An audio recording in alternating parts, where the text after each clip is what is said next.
तो जैसे इस मूवी का स्टार्ट होता है हमें मूवी का मेन कैरेक्टर सियोंग दिखाया जाता है और उसकी बेटी का बर्थडे होता है। इसीलिए सियोंग की मदर उसे कुछ पैसे देती है ताकि वो अपनी बेटी को डिनर पर ले जा सके। लेकिन अब सियोंग को और पैसों की जरूरत होती है तो इसीलिए वो अपनी मदर का एटीएम कार्ड चुरा लेता है। इसके बाद वो अपनी मदर के सारे पैसे चुरा लेता है और पैसों को वो लगा देता है हॉर्स राइडिंग में और इस गेम में वो 4 मिलियन वॉन जीत जाता है। अब सियोंग में एक कंपनी से बहुत सारे पैसे उधार ले रखे थे तो इसीलिए वही लोग उसके पीछे पड़ जाते हैं। इसके बाद वो सियोंग को पकड़ ही लेते हैं और वो उसे काफी मारते हैं। और जब सियोंग उनके पैसे लौटाने के लिए अपने पॉकेट चेक करता है तो वो देखता है कि उसके पास तो पैसे है ही नहीं, यानी वो वाले पैसे जिसने हॉर्स राइडिंग में जीते थे। और तब उसे याद आता है कि जब वो इन लोगों से बचकर भाग रहा था तो एक लड़की से टकरा गया था, तो जरूर उसी लड़की ने उसकी जेब काट ली। अब क्योंकि सियोंग के पास पैसे तो होते ही नहीं तो इसलिए वो लोग उसे 1 महीने का और टाइम देते हैं जिसमें कि वो उनके पैसे लौटा दे। इसके बाद सियोंग कुछ पैसों का अरेंज करता है और अपने बेटी को डिनर पर ले जाता है। इसके बाद सियोंग जल्दी से स्टेशन पर पहुंचता है लेकिन अनलकीली उसकी ट्रेन तो मिस हो गई थी। और जब सियोंग वहाँ पर बैठकर ट्रेन के आने का वेट कर रहा था कि तभी अचानक से उसके पास एक आदमी आता है और ये अननोन पर्सन था, यानी सियोंग उसके बारे में कुछ नहीं जानता था कि वो अननोन पर्सन सियोंग को कहता है कि मैं तुम्हारे साथ एक गेम खेलना चाहता हूँ। वो सियोंग को कहता है कि अगर तुम इस गेम में जीत गई तो मैं तुम्हें 1 लाख वॉन दूंगा। तब इतने सारे पैसों का सुनकर सियोंग की गेम खेलने के लिए एग्री हो जाता है। इसके बाद सियोंग काफी मार खाने के बाद ही गेम जीत जाता है, यानी वो 1 लाख वॉन हासिल कर लेता है। इसके बाद वो अननोन पर्सन सियोंग को एक कार्ड देता है ये कहते हुए कि अगर तुम और पैसे जीतना चाहते हो तो इस कार्ड पर जो नंबर लिखा हुआ है उस पर कॉन्टेक्ट करना। इसके बाद सियोंग जब अपने घर जाता है तो उसकी मदर उससे कहती है कि तुम्हारी बेटी अगले साल अपने स्टेप फादर के साथ यूएस में शिफ्ट हो रही है। यहाँ पर हमें ये पता चलता है कि सियोंग की डिवोर्स हो गई है और उसकी वाइफ ने दूसरी शादी भी कर ली है। लेकिन सियोंग कभी भी ये नहीं चाहता था कि उसकी बेटी उससे दूर जाए, लेकिन उसे बहुत सारे पैसे चाहिए होते हैं अपनी बेटी की कस्टडी वापस लेने के लिए। तो इसीलिए सियोंग उस कार्ड वाले नंबर पर कॉल करता है। इसके बाद सियोंग को एक गाड़ी में लाया जाता है जहाँ पर और भी लोग थे, लेकिन फिर उन सारे लोगों को बेहोश कर दिया जाता है। और जब उन सब लोगों की आँख खुलती है तो वो कुछ फैसिलिटी में पाते हैं जहाँ टोटल 456 लोग थे और वो वहाँ पर एज अ प्लेयर थे क्योंकि उन सबको एक यूनिफॉर्म भी पहनाया हुआ था। इस फैसिलिटी का होस्ट यानी लीडर एक आदमी था जो कि फ्रैंक मैन था वहाँ पर और वो सब पर नजर रख रहा था। अब यहाँ पर एक कॉमन चीज थी कि जितने भी लोगों को वहाँ पर लाया गया था उन सब ने कर्जे लिए हुए थे बहुत ज्यादा। सियोंग वहाँ पर प्लेयर नंबर 1 से मिलता है जो कि एक बुरा आदमी था। उस बुरे आदमी को ब्रेन ट्यूमर था, यही वजह थी कि वो यहाँ पर आया था क्योंकि उसकी लाइफ तो वैसे भी खत्म ही होने वाली थी। इसके बाद वहाँ पर 2 प्लेयर्स जिनमें लड़के का नाम सैबियोक और लड़के का नाम जेंग होता है उनके बीच फाइट होती है। अब यहाँ पर सैबियोक वही लड़की थी जो सियोंग के पैसे लेकर भाग गई थी, यानी उसने उसकी जेब काटी थी। सियोंग तो उसे देखते ही पहचान लेता है, इसीलिए वो अपने पैसे मांगने के लिए उसके पास जाता है। अभी वहाँ पर कुछ गार्ड्स आ जाते हैं जिन्होंने पिंक कलर का यूनिफॉर्म पहना था और उनके फेस अच्छी तरह से कवर्ड थे। गार्ड्स उन सभी प्लेयर्स को बताते हैं कि तुम्हें यहाँ पर टोटल 6 गेम्स खेलनी होंगी और जो इस गेम का विनर होगा उसे बहुत सारे पैसे मिलेंगे। इसके बाद उन सबसे एक कॉन्ट्रैक्ट पर साइन करवाया जाता है और इस कॉन्ट्रैक्ट के 3 मेन रूल्स थे। पहला रूल ये कि कोई भी प्लेयर अपनी मर्जी से गेम को छोड़कर नहीं जा सकता। दूसरा रूल यही होता है कि जो भी प्लेयर खेलने से मना करेगा तो उस प्लेयर को एलिमिनेट कर दिया जाएगा। और उनके मुताबिक एलिमिनेट का मतलब क्या था ये तो हम आगे ही जानेंगे। गेम का तीसरा रूल ये था कि अगर मेजॉरिटी इस गेम को खेलना नहीं चाहती तो वो इस गेम को छोड़कर जा सकते हैं। इसके बाद उन सबको गेम के लिए ले जाया जाता है। अब यहाँ पर सियोंग अपने क्लासमेट सेंगू से भी मिलता है जो कि उसे बचपन से जानता था। सियोंग उसे वहाँ पर देखकर काफी हैरान होता है क्योंकि वो तो किसी बिजनेस के लिए आउट ऑफ कंट्री चला गया था। अब पहले गेम के लिए वहाँ पर एक काफी बड़ी डॉल थी और इस गेम का रूल काफी सिंपल था और वो ये था कि डॉल जब भी गाना गाएगी उन सबको आगे बढ़ना है और जैसे ही वो गाना गाना बंद करेगी तो उन सबको रुक जाना है और मूव नहीं करना है और अगर कोई हिल गया तो उसे एलिमिनेट कर दिया जाएगा। अब स्टार्टिंग में तो ये सब कुछ उन्हें किसी ट्रैक की तरह लग रहा था, लेकिन जब एक लड़का हिल जाता है तो उसे शॉट करके मार दिया जाता है। वो यही होता है एलिमिनेट का मतलब, यानी उन्हें मार दिया जाएगा। अब ये देखकर वो सारे लोग काफी घबरा जाते हैं और उन्हें पता चल चुका था कि वो खतरे में है, इसीलिए लोग डरते हुए पैनिक करते हुए इधर उधर भागने लगते हैं।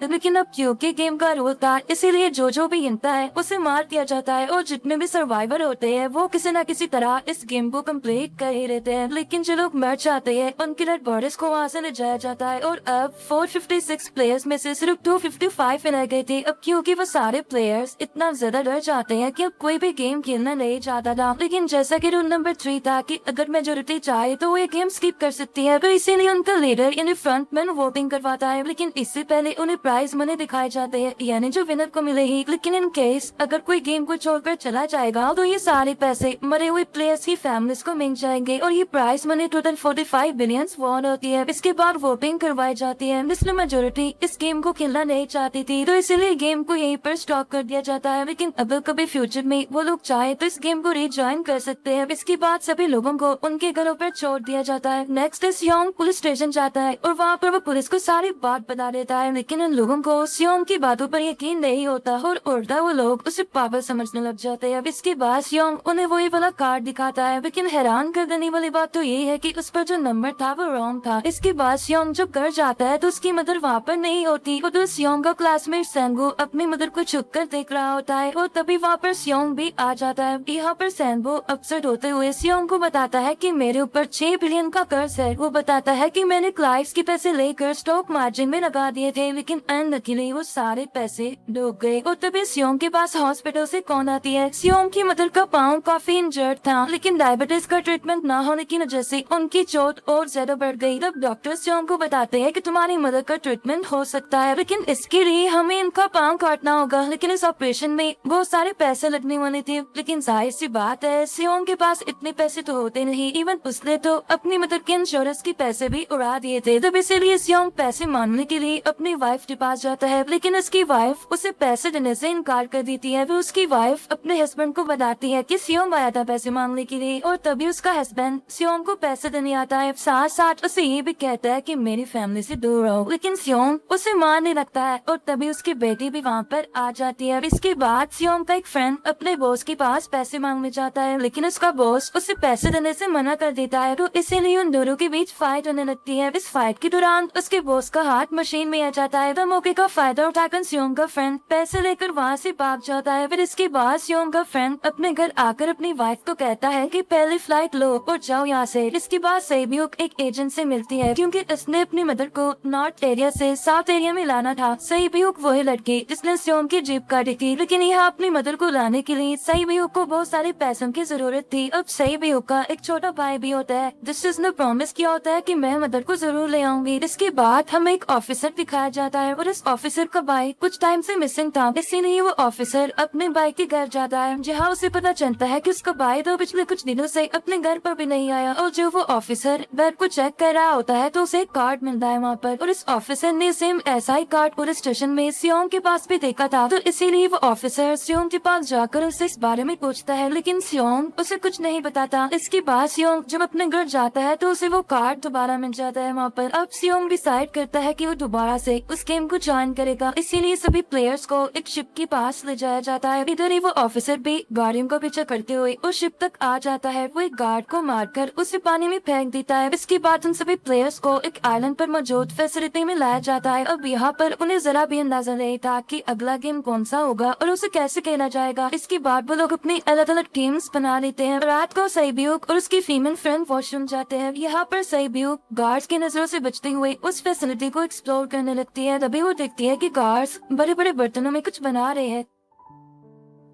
लेकिन अब क्योंकि गार्ड्स को शक हो जाता है तो एक गार्ड वॉशरूम्स को चेक करने के लिए आता है, लेकिन तब तक सेबियोक वापस आ चुकी थी। इसके बाद सेबियोक अपनी फीमेल फ्रेंड को सारी बात बता देती है जिसने देखा था, लेकिन यहाँ पर सेंगो उन दोनों की बातें सुन लेता है और वो इस बारे में सेबियोक से पूछता है, जिस पर सेबियोक बताती है कि वो बड़े बड़े बर्तनों में कुछ पका रहे थे। इसके बाद उन सभी प्लेयर्स को प्लेग्राउंड में लाया जाता है, जहाँ पर उनके सामने 4 शेप्स थे। 4 शेप्स में से उन्होंने किसी एक शेप को चूज करना था। अब यहाँ पर सेंगो को पता चल जाता है कि गेम क्या है और क्या करना है हमें। सेंगो सियोंग को बताता है कि सबने अलग अलग शेप्स को चुनना है। इसके बाद उन सभी को एक छोटा सा बर्तन दिया जाता है जिसमें की शेप्स बनी होती हैं। अब गेम उनकी ये होती है कि उन्होंने किसी तरह उस शेप को बाहर निकालना है बगैर डैमेज किए, लेकिन अगर शेप जरा से भी खराब हो गई तो उन्हें इलिमिनेट कर दिया जाएगा, यानी मार दिया जाएगा। अब यहाँ पर सेंगो तो इसलिए उस शेप को निकाल लेता है, लेकिन सियोंग इतना ज्यादा घबरा जाता है कि उसकी हालत खराब होने लगती है, लेकिन भी वो किसी न किसी तरह करके इस गेम को भी जीत लेता होता है। इसके बाद इन सबको वापस से रूम में लाया जाता है। अब यहाँ पर 187 प्लेयर्स वापस आए थे, जिनमें से अब सिर्फ 108 ही रह गए थे। इसके बाद इन सबको खाने के लिए ले जाया जाता है, लेकिन खाने की वजह से जैंग की एक लड़के से फाइट हो जाती है, जहाँ पर जैंग उस लड़के को इतना ज्यादा मारता है कि वो मौके पर ही मर जाता है। इधर ही हम देखते हैं कि उन प्लेयर्स में से एक डॉक्टर होता है जो गार्ड्स के साथ मिलकर मरे हुए लोगों की ऑर्गन्स निकाल कर उन्हें चाइनीज को बेचने का काम करता है। इसलिए जब भी डेड बॉडीज को ले जाया जाता है तो वो डेड बॉडीज को पैक कर लेते हैं, क्योंकि ये सब कुछ एक प्लान के अकॉर्डिंग चल रहा था, क्योंकि ये सारा कुछ फ्रंट पेन से छुप कर हो रहा था। यही वजह थी कि कंट्रोल रूम में भी उन्होंने अपना ये कार्ड में बिठाया हुआ था, जो कि लोगों की सारी वीडियो फुटेज डिलीट कर देता था। और गार्ड्स तो डॉक्टर को गेम के बारे में पहले ही बता देते थे ताकि वो सरवाइव कर सके। यहाँ पर एक गार्ड उसे प्लेयर डॉक्टर को बताता है कि आज हमने प्लेयर्स को जानबूझकर खाना कम दिया है ताकि वो आपस में लड़ने लगे, जिससे होगा ये कि सारे वीक प्लेयर्स गेम से आउट हो जाएंगे। साथ ही गार्ड डॉक्टर को अपनी अगले गेम के बारे में बता देता है। अब 30 मिनट के बाद वहाँ पर लाइट्स ऑफ होने वाली थी। अब यहाँ पर सैंगो को पता था कि इस जोन की टीम जरूर कोई उल्टा काम करेगी, इसलिए वो उस टीम को अपने पास बुलाकर उन्हें रिलैक्स देने के लिए कहता है। उधर वो जो डॉक्टर प्लेयर होता है वो जैंग की टीम में शामिल हो जाता है। यहाँ पर डॉक्टर जैंग को बता देता है कि अगला गेम क्या होने वाला है। इसके बाद लाइट्स ऑफ हो जाती है और जैंग अपनी टीम के साथ मिलकर बाकी सभी को मारने लगता है। जैंग एक लड़की को मारकर सेबियो को मारने जाता है, लेकिन तभी सियोंग उसे बचा लेता है। इसके बाद गार्ड्स वहाँ पर आकर उन सभी को रोक लेते हैं और अब टोटल 80 लोग रह गए थे। इसके बाद उन सभी को तीसरे गेम के लिए ले जाया जाता है और यहाँ पर उन्हें 10-10 प्लेयर्स की एक टीम बनाने के लिए कहा जाता है और वो लोग ऐसा ही करते हैं, अपनी अपनी टीम बना लेते हैं। अब क्योंकि जैंग को अगले गेम के बारे में पहले ही पता होता है, इसलिए वो साइबियो की फीमेल फ्रेंड को अपनी टीम में नहीं रखता और वो अपनी टीम में सिर्फ मर्दों को ही रखता है। इसके बाद सैंगो भी अपनी टीम बना लेता है। अब क्योंकि उन्हें एक प्लेयर की जरूरत थी, तो इसीलिए साइबियो की फीमेल फ्रेंड उनकी टीम में शामिल हो जाती है और ये गेम असल में टग ऑफ वॉर का होता है, यानी उन्होंने अपने सामने वाली टीम को नीचे गिराना था। इसके बाद गेम स्टार्ट हो जाती है और जैंग की टीम बड़ी आसानी से इस गेम को जीत लेती है। इसके बाद बारी होती है सैंगो की टीम की। प्लेयर नंबर 1 यानी वो बुरा आदमी कहता है कि मैंने अपनी जिंदगी में बहुत सारे टग ऑफ वॉर्स खेल रखी है, इसीलिए उन सबको गाइड करता है कि इस गेम को कैसे जीतना है।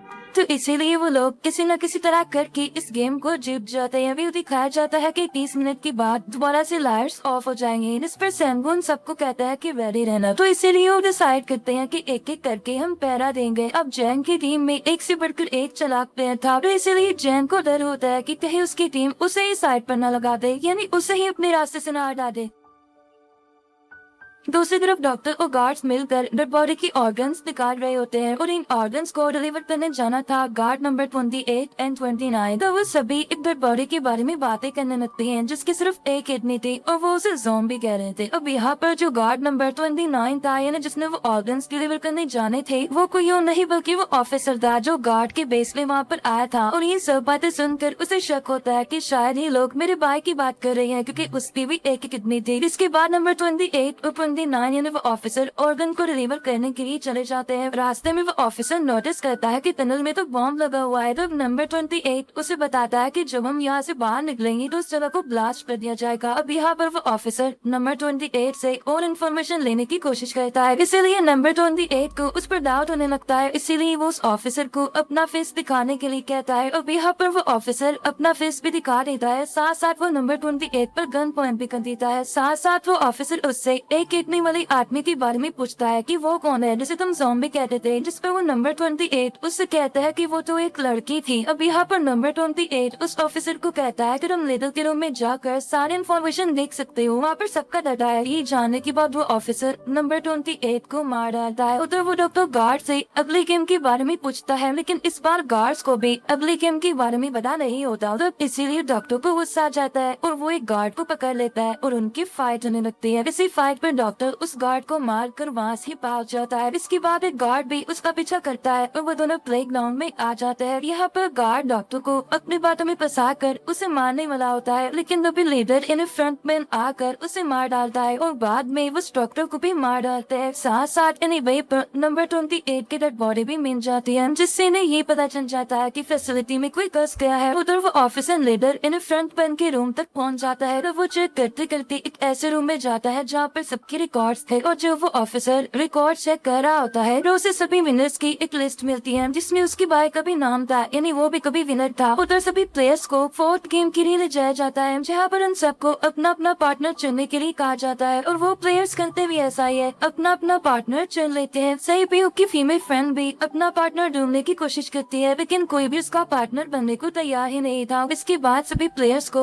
10-10 मार्बल्स दिए जाते हैं। असल में ये गेम ऐसी होती है कि एक प्लेयर को अपने पार्टनर से सारे मार्बल्स लेने होते हैं बगैर कोई जोर जबरदस्ती के, और जो दूसरा पर्सन होगा यानी जिसके पास मार्बल्स नहीं होंगे उसे मार दिया जाएगा। हे सेंगवू और सियोंग का फ्रेंड और इवन का गेम खेलते हैं जिसमें कि उन्होंने गेस करना था कि सामने वाले के हाथ में कितने मार्बल्स है। अब यहाँ पर सियोंग का फ्रेंड सेंगवू के सारे मार्बल्स जीत जाता है जिसकी वजह से लास्ट में सेंगवू के पास सिर्फ एक ही मार्बल बचता है। अब क्योंकि सेंगवू को पता चल चुका था कि अब वो बच नहीं पाएगा, इसीलिए वो सियोंग के फ्रेंड को अपने बातों में फंसा कर उसे ये यकीन दिलाता है कि अगर हम में से कोई भी हार दिया तो हारे हुए लोगों का मैच दोबारा करवाया जाएगा। अब यहाँ पर सेंगवू धोखे से सियोंग के फ्रेंड के सारे मार्बल्स चेंज कर देता है। इसके बाद सेंगवू मार्बल्स लेकर गार्ड को दे देता है और वहाँ से बाहर चला जाता है। और जब सियोंग का फ्रेंड मार्बल्स चेक करता है तो वहाँ पर पत्थर होते हैं। उधर प्लेयर नंबर 1 यानी इस बुरे आदमी की हालत खराब हो रही थी, इसीलिए वो तो इधर उधर घूम रहा था लेकिन सियोंग किसी तरह उसे खेलने के लिए एग्री कर लेता है। अब यहाँ पर वो दोनों यानी वो बुरा आदमी और सियोंग भी इवन और खेलते हैं। अब इनमें से वो बुरा आदमी सियोंग के सारे मार्बल्स जीत जाता है लेकिन लास्ट राउंड में वो बुरा आदमी भूल जाता है कि उसने क्या चूज किया था। तो यहाँ पर सियोंग उसे बातों में फंसा कर उसके सारे मार्बल्स ले लेता है, लेकिन यकीन माने कि वो बुरा आदमी काफी चालाक था। उसने एक मार्बल अपने पास ही रखा हुआ था और वो दोबारा से इधर उधर घूमने लगता है। अब यहाँ पर सियोंग उसे रिक्वेस्ट करता है कि प्लीज मेरे साथ एक और गेम खेलो ना। तब यहाँ पर वो बुरा आदमी कहता है कि मुझे पता है कि तुमने सारे मार्बल्स धोखे से लिए हैं मुझसे। वो कहता है कि मुझे सब पता था, बस मैं पागल बनने की एक्टिंग कर रहा था। तो ये सुनकर सियोंग को उस पर तरस आ जाता है और वो उसे सारे मार्बल्स दे देता है। उसके बाद सेबियुक और उसकी फीमेल फ्रेंड भी गेम खेल रहे होते हैं। उनकी गेम ये होती है कि जो मार्बल्स को दीवार के ज्यादा करीब फेंकेगा वही जीतेगा। पहले सेबियुक अपने मार्बल्स फेंकती है लेकिन जब सेबियुक की फ्रेंड की बारी आती है तो वो अपने सारे मार्बल्स फेंक देती है। लेकिन जब सेबियुक ये देख लेती है तो वो अपने फ्रेंड को दोबारा फेंकने के लिए कहती है, जिस पर उसकी फ्रेंड कहती है कि नहीं सेबियुक, मैं बिल्कुल अकेली हूँ, मेरे पीछे तो कोई भी नहीं है, लेकिन अगर तुम्हें कुछ हो गया तो ये अच्छी बात नहीं है, तुम्हारे पीछे तुम्हारा छोटा भाई है, तुम्हारा वेट कर रहा है वो। और इसी वजह से सेबियुक की फ्रेंड को मार दिया जाता है। इसके बाद उन सबकी डेड बॉडीज को वहाँ से ले जाया जाता है। इसके बाद वो सब वापिस से रूम में आ जाते हैं। यहाँ पर जैंग दिखता है कि सेबियुक की वो वाली फ्रेंड तो अभी तक जिंदा है जो कि बड़ी आराम से बैठी हुई थी। अब यहाँ पर हमें पता चलता है कि सेबियुक की ये वाली फ्रेंड जैंग की भी फ्रेंड थी, लेकिन अब क्योंकि उन दोनों के बीच किसी बात को लेकर क्लैश चल रहा था तो इसलिए जैंग की वो फ्रेंड उसे बुली करने लगती है। इसके बाद फ्रंटमैन को डेड बॉडी के पास उस ऑफिसर का आईडी कार्ड मिल जाता है। तभी फ्रंटमैन को पता चलता है कि उसके सारे वीआईपीस आ चुके हैं, तो इसलिए फ्रंटमैन उन्हें लेने के लिए चला जाता है। ये सारे वीआईपीस को उनके रूम में लाया जाता है। इसके बाद फ्रंटमैन वीआईपीस के आने के बारे में एक और आदमी को जाकर बताता है और यही आदमी मेन होता है। और ये कौन होता है हम ये आगे जानेंगे। फिर नेक्स्ट डे उन सबको 5वें गेम के लिए लाया जाता है जहाँ पर 1 से लेकर 16 तक नंबर पड़े होते हैं और वो सभी प्लेयर्स अपना अपना नंबर ले लेते हैं। नंबर का मतलब ये था कि जो नंबर भी एक प्लेयर पर आएगा उसके मुताबिक उसकी बारी आएगी। अब यहाँ पर लास्ट में पहला और आखिरी नंबर रह जाता है यानी 1 और 16। तो यहाँ पर सियोंग कंफ्यूज हो जाता है कि उसे कौन सा नंबर चूज करना चाहिए। अगर उसने पहला नंबर लिया तो वो फंसेगा और मरेगा क्योंकि उसे नहीं पता कि गेम क्या है, और अगर लास्ट नंबर लेगा तो क्या पता उसकी बारी ही ना आए, टाइम कम रह जाए। और तभी वहाँ पर एक आदमी आ जाता है और वो सियोंग को कहता है कि मुझे पहला नंबर चाहिए क्योंकि मैं अपने जिंदगी में कभी भी फर्स्ट नंबर पर नहीं आया। फिर इसके बाद उन्हें गेमिंग रूम में लाया जाता है। अब इस गेम का रूल यही होता है कि दिए हुए टाइम में उन्हें ब्रिज की दूसरी साइड पर जाना है। अब इसके बीच में 2 तरह के ग्लास लगे होते हैं, एक तो होता है आर्म ग्लास और एक होता है टेम्पर्ड ग्लास। आर्म ग्लास पर पाँव रखते ही वो टूट जाएगा और वो लोग नीचे गिर जाएंगे। इसके बाद गेम स्टार्ट हो जाता है और वो लोग एक एक करके मरने लगते हैं। फिर एक टाइम ऐसा आता है जब जैंग सबके सामने होता है और वो आगे ही नहीं बढ़ रहा होता। अब उनके पास एक ही रास्ता था, या तो वो आगे जाए या सारे ही मर जाए। और तभी जैंग के सामने उसकी वही फ्रेंड आ जाती है जो उसे बुली कर रही थी और वो जैंग को कहती है कि मैंने तुम्हें कहा था कि जिस दिन तुमने मुझे धोखा दिया मैं तुम्हें मार दूंगी। इसके बाद वो जैंग को पकड़ लेती है और उसे लेकर नीचे कूद जाती है, जिसकी वजह से उन दोनों की मौत हो जाती है। और वहाँ पर एक आदमी था जो कि ग्लास कंपनी में काम करता था और उसे पता था कि टेम्पर्ड ग्लास कौन सा है, लेकिन जब फ्रंटमैन को इस बात का पता चल जाता है तो वो लाइट्स ऑफ करवा देता है ताकि वो ग्लास को पहचान ना पाए। अब लास्ट वीक एक ही स्टेप बचता है और उनके पास तो टाइम में नहीं था, इसीलिए सेंगू उस आदमी को धक्का दे देता है। तो यहाँ पर सेंगू, सियोंग और सेब्यूक ब्रिज को पार कर लेते हैं, लेकिन ग्लास टूटने की वजह से उन्हें काफी चोट लग जाती है, खास तौर पर सेब्यूक को। उधर उस ऑफिसर ने एक सर्वेंट को मारकर उसकी जगह खुद ले ली थी। अब एक वीआईपी को उस ऑफिसर पर शक होता है और वो उसे कहता है कि अपना मास्क रिमूव करो, लेकिन वो ऑफिसर कहता है कि ठीक है, लेकिन मैं अंदर जाकर अपना मास्क रिमूव करूंगा। इसके बाद वो ऑफिसर उस वीआईपी को लेकर अंदर चला जाता है। अंदर जाकर वो ऑफिसर उस वीआईपी को बेहोश कर देता है और इस बात का पता फ्रंटमैन को चल जाता है, इसीलिए फ्रंटमैन उसके पीछे जाता है और वो उस ऑफिसर को देख लेता है, इसीलिए वो ऑफिसर वहाँ से भागकर I-9 पर आ जाता है। फ्रंटमैन भी उसका पीछा करते हुए वहाँ पर आ जाता है। अब यहाँ पर वो ऑफिसर अपने सीनियर्स को कॉल करने की कोशिश करता है, लेकिन कॉल कट हो जाती है। फिर वो ऑफिसर उन्हें सारे सबूत भेजता है, लेकिन वहाँ पर नेटवर्क नहीं था। इसके बाद फ्रंटमैन ऑफिसर को पकड़ लेता है और उसे उनके साथ चलने के लिए कहता है, लेकिन वो ऑफिसर तो उस फ्रंटमैन पर गोली चला देता है। इसके बाद फ्रंटमैन अपना मास्क उतार देता है तो वो ऑफिसर देखता है कि वहाँ पर कोई और नहीं बल्कि उसका अपना भाई है वो। इसके बाद ऑफिसर का भाई यानी फ्रंटमैन उसे शूट कर देता है और वो जाकर पानी में गिरता है। उधर ग्लास लगने की वजह से सेब्यूक काफी इंजर्ड हो गई थी और उसका बहुत सारा खून भी बह रहा होता है। इसके बाद इन सर्वाइवर्स को डिनर के लिए ले जाया जाता है और उनके पास एक एक नाइफ भी रख दिया जाता है, मतलब रात में उन तीनों में से कोई भी एक दूसरे को मार देगा। तभी सियोंग नोटिस करता है कि सेब्यूक की हालत काफी खराब है, इसीलिए वो सेब्यूक को कहता है कि फिक्र मत करो, हम दोनों साथ है और इस गेम में हम दोनों मिलकर सेंगू को हरा देंगे। इसके बाद हम दोनों यहाँ से बाहर निकल जाएंगे और पैसों को आधा आधा डिवाइड कर लेंगे। सेब्यूक उसे बताती है कि मेरा एक छोटा भाई है, जिसे मैं ऑर्फनेज में छोड़ कर आई हूँ, और अगर हम दोनों में से कोई भी जिंदा बचकर बाहर जाएगा तो उसे उन दोनों की फैमिलीज का ख्याल रखना होगा। अब सेब्यूक की हालत काफी खराब थी, उसे डॉक्टर की जरूरत थी, इसीलिए सियोंग कोई मदद लाने के लिए जाता है, लेकिन जब तक वो वापस आता है तब तक सेंगू सेब्यूक को मार चुका था। नेक्स्ट उन दोनों को गेम नंबर 6 यानी लास्ट गेम के लिए ले जाया जाता है। गेम का रूल बड़ा ही सिंपल था कि मार दो या मर जाओ, और इस गेम का नाम होता है स्क्विड गेम। इसके बाद गेम स्टार्ट हो जाती है और उन दोनों के बीच काफी फाइट होती है, लेकिन लास्ट में सेंगू की हालत खराब होने लगती है। तभी सियोंग कहता है कि मैं इस गेम को रोकना चाहता हूँ, और तभी सियोंग सेंगू को उसके साथ चलने के लिए कहता है, लेकिन सेंगू तो अपने आप को ही मार डालता है, जिसकी वजह से सियोंग गेम जीत जाता है। वे फ्रंटमैन सियोंग को कहता है कि तुम बहुत अच्छा खेले, लेकिन मुझे इसकी उम्मीद नहीं थी। इसके बाद सियोंग को उसके घर पर छोड़ दिया जाता है और उसके पास एक एटीएम कार्ड भी था, और जब सियोंग उस एटीएम कार्ड को जाकर चेक करता है तो वो दिखता है कि सारे पैसे उसके अकाउंट में भेज दिए जाते हैं। इसके बाद सियोंग अपने घर जाता है, लेकिन तब तक उसकी मदर की डेथ हो जाती है। इसके बाद हमें 1 साल बाद का सीन दिखाया जाता है,